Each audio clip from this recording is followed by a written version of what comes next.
नमस्कार आप सभी को। जैसा कि आप जानते हैं कि हम डाइजेशन सिस्टम क्लास 11th का टॉपिक पढ़ रहे थे, जिसके अंदर हमने दो पार्ट में डाइजेशन सिस्टम को पढ़ा है अभी तक।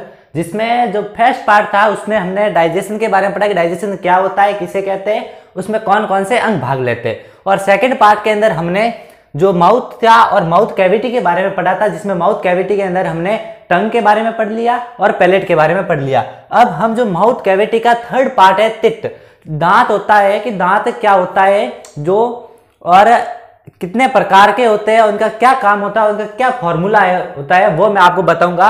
और अभी हम ये भी देखेंगे कि जो ये फॉर्मूला निकालता है, डेंटल फॉर्मूला निकाला जाता है, दंत सूत्र, वो किस प्रकार से निकालते हैं। आपने अभी तक चैनल को सब्सक्राइब नहीं किया है तो चैनल को जरूर सब्सक्राइब कर लेवे। अब देखते हैं कि तित्त, दांत। देखो, दांत की उत्पत्ति एक्टोमीजोडर्म से होती है। अब एक्टोमीजोडर्म क्या होती है? जब हम रिप्रोडक्शन, ह्यूमन रिप्रोडक्शन का टॉपिक पढ़ते हैं, उस समय हम जब भ्रूण की परतों का निर्माण होता है, सबसे पहले ह्यूमनस के बाद में जो भ्रूण की परतें बनती है, जो परतें बनती है, तो सबसे अंदर, सबसे बाहर की परत को कहा जाता है एक्टोडर्म। मिडिल लेयर को, इसमें जो मिडिल परत होती है, मिडिल लेयर को कहा जाता है मेसोडर्म, और सबसे आंतरिक परत होती है उसको एंडोडर्म कहा जाता है।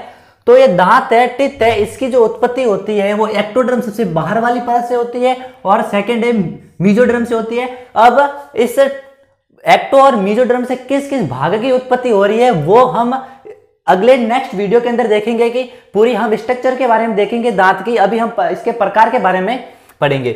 अभी मनुष्य जीवन में 2 बार दांत आते हैं, इसलिए मनुष्य जीवन या फिर मनुष्य को द्विबार दंती कहा जाता है। 2 बार जीवन आते हैं, 2 बार दांत आते हैं, क्योंकि एक बार तो बचपन में आते हैं और एक जब बड़े हो जाते हैं तब आते हैं। कहने मतलब जो एक बार जो दांत आते हैं अस्थायी दांत कहा जाता है, जिससे जो कहने मतलब स्थायी नहीं होता है। और जो अस्थायी दांत होता है, जिन्हें दूध के दांत या मिल्क टीथ भी कहा जाता है, जो 20 होते हैं संख्या के अंदर। अब जो ये 20 दांत होते हैं, जो इसके बाद में जो स्थायी दांत आते हैं वो 32 होते हैं, पूरे 32 होते हैं। ठीक है। अब है कि ये द्विबार दंती है, 2 बार दांत है। जब 9-10 साल की उम्र में ये दांत होते हैं, वो दूध के दांत होते हैं, गिर करके वापस रिप्लेस होना स्टार्ट हो जाते हैं और इसके बाद में स्थायी दांत आना स्टार्ट हो जाता है। तो स्थायी दांतों की संख्या 32 होती है और दूध के दांत की संख्या 20 होती है, जिसके अंदर अब कौन सी संख्या इसमें कम है, हम दंत सूत्र के बारे में हम पढ़ेंगे अभी।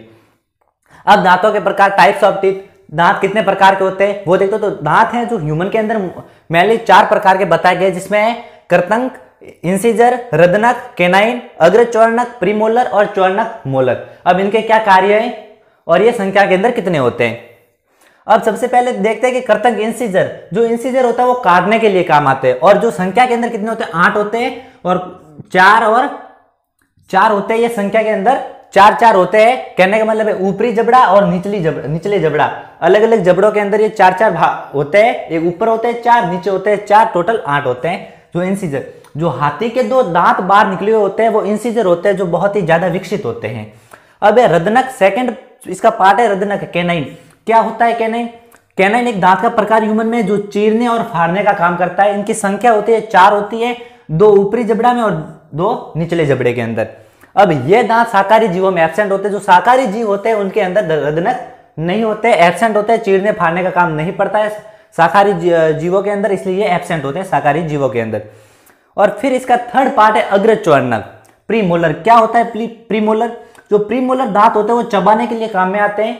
ठीक है। और इनकी संख्या भी 8 होती है, 4 ऊपर वाले जबड़े में और 4 नीचे वाले जबड़े में। और इसका चौथा टाइप है चौर्णक, मोलर। ये भी चबाने के लिए काम आते हैं, ग्राइंडिंग के लिए काम आते हैं। जो संख्या के अंदर 12 होते हैं, 6 और 6 होते हैं। ठीक है।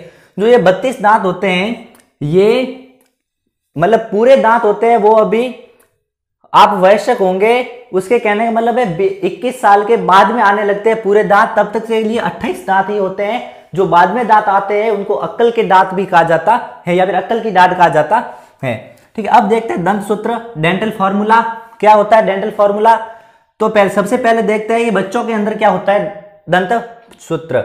अब देखो, आई का मतलब होता है इंसिजर, 2 का मतलब होता है, इनको 4 भागों के अंदर बांट करके, जो जबड़ा होता है उनको 4 भागों के अंदर बांटा गया है, जिसके अंदर 2 ऊपर 2 नीचे, 1 और 1। जो ये प्री मोलर 0-0 लिखा होता है, कहने का मतलब बच्चों के अंदर प्री मोलर होते हैं वो एब्सेंट होते हैं, नहीं होते हैं। और जो मोलर होते हैं 2-2 होते हैं। जब इन सभी को जोड़ करके, ऊपर वाले नीचे वाले को, इन सभी को जोड़ करके जब 2 से मल्टीप्लाई करोगे तो कहने का मतलब 20 आएगा, जो बच्चों के अंदर 20 दांत होते हैं। अब वैश्य के अंदर कहने का मतलब जब बड़ा हो जाता है, वैश्य के अंदर कितने होते हैं, इंसीजर 2/2, कैनाइन होते हैं 1/1, प्री मोलर होते हैं 2/2 और मोलर होते हैं 3/3। जब इनको सबको ऐड करेंगे, 2 से मल्टीप्लाई करेंगे तो 32 आएगा। तो इस प्रकार हमने देखा कि दांतों के कितने प्रकार होते हैं, उनका क्या काम होता है, इनकी उत्पत्ति किस भाग से होती है। अब मैं आपको बताने वाला हूं कि दांतों का ये फॉर्मूला निकला कैसे है, तब तक आप देखते रहिए।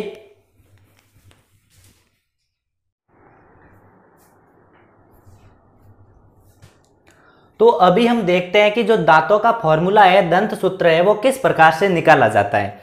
तो सबसे पहले तो आपको क्या करना है कि ह्यूमन के अंदर 2 जबड़े होते हैं, एक ऊपरी जबड़ा, एक निचला जबड़ा होता है, ठीक है। तो आपको एक जबड़े का मैंने डायग्राम यहाँ पर बनाया है, क्योंकि इसी प्रकार का डायग्राम होता है वो दूसरे जबड़े का होगा, क्योंकि दांतों की संख्या भी सेम है जबड़ों के अंदर और दांतों का प्रकार भी सेम है। ह्यूमन के अंदर दांत होते हैं वो 4 प्रकार के हैं। सबसे पहला इंसीजर, जिसको आपको दंत सूत्र के अंदर पहला वर्ड दर्शाना पड़ेगा, ठीक है। तो सबसे पहला इंसीजर है जिनकी संख्या होती है 8, फिर है कैनाइन है जिनकी संख्या होती है 4, फिर प्री मोलर है जिनकी संख्या होती है 8 और फिर मोलर है जिनकी संख्या होती है 12। तो सबसे पहले आपको क्या करना है कि जो जबड़ा होता है उनके जो दांतों की संख्या होती है उनको 2 भागों के विभाजित करना है, जो बराबर भागों में विभाजित होगा। ये आपको 4 दांत तक कृंतक के इंसीजर के दिख रहे हैं, इसमें से 2 दांत इधर रख लो और 2 दांत इधर, फिर इसको 20 में से कट कर लो आप। कहने का मतलब ये 4 भागों के अंदर या फिर ये 2 भागों के अंदर और एक और जबड़ा है वो 2 भागों के अंदर विभाजित हो गया है।